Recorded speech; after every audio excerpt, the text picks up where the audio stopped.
Chers compatriotes, bonsoir.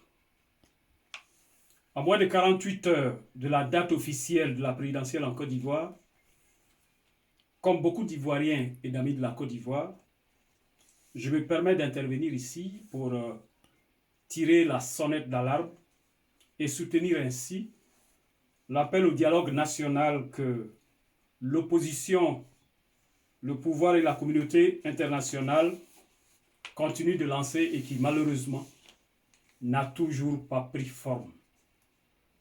Je suis Arsène Togba, consultant politique international, citoyen ivoirien, qui travaille discrètement au plan national et international pour le retour de la paix dans mon pays.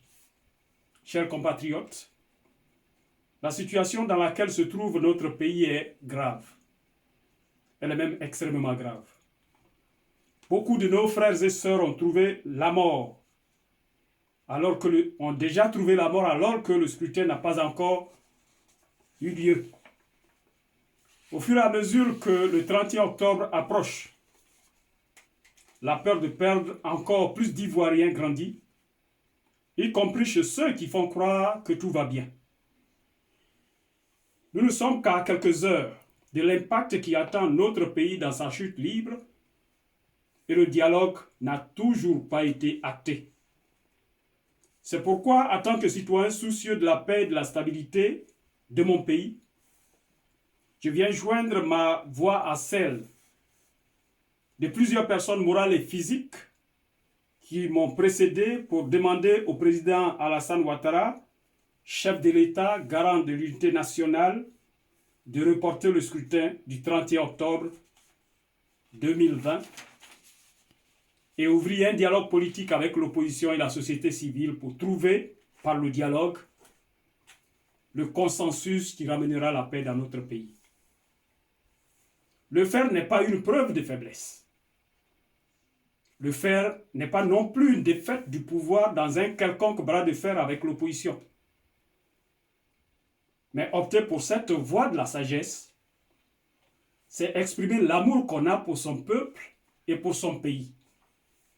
C'est montrer qu'il n'y a pas une Côte d'Ivoire du RHDP et une Côte d'Ivoire de l'opposition, mais il n'y a qu'une seule Côte d'Ivoire, une et indivisible, dans laquelle nous sommes condamnés à vivre ensemble.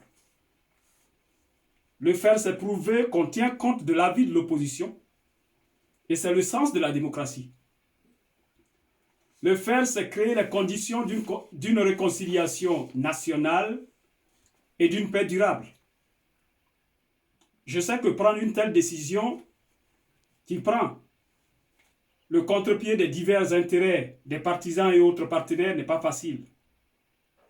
Je sais qu'en pareille situation, l'on a besoin de beaucoup de courage et cela requiert d'énormes sacrifices que seule une minorité d'hommes d'État peut faire.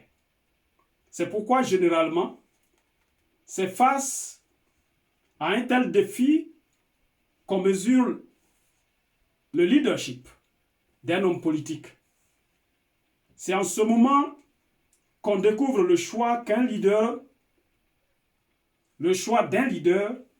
entre l'amour de ses partisans et celui de l'ensemble de son peuple.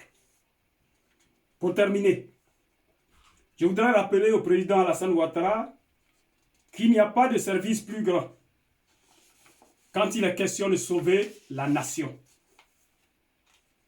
En tant que chef de l'État, garant de l'unité nationale, c'est à lui que revient la lourde tâche de maintenir ce pays rassemblé et en paix. Le peuple le regarde, l'histoire aussi. Que le président Ouattara sache qu'il y a des moments dans l'histoire d'un leader politique où pour prendre une décision qui engage l'avenir de la nation, il ne doit consulter personne, ni ses collaborateurs, ni ses parents, ni même son épouse ou son époux. C'est dans ce moment que se trouve le président Alassane Ouattara, qui se retire donc cette nuit pour réfléchir à nouveau à la situation de notre pays. Seul, sans collaborateur, ni épouse, mais face à la Côte d'Ivoire, à l'histoire et à Dieu.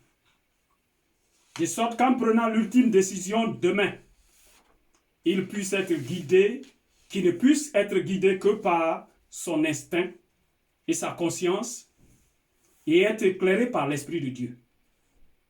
À quelques heures de cette élection à risque, nous continuons de croire que le président Ouattara prendra la décision qui sauve. Que Dieu sauve la Côte d'Ivoire. Je vous remercie.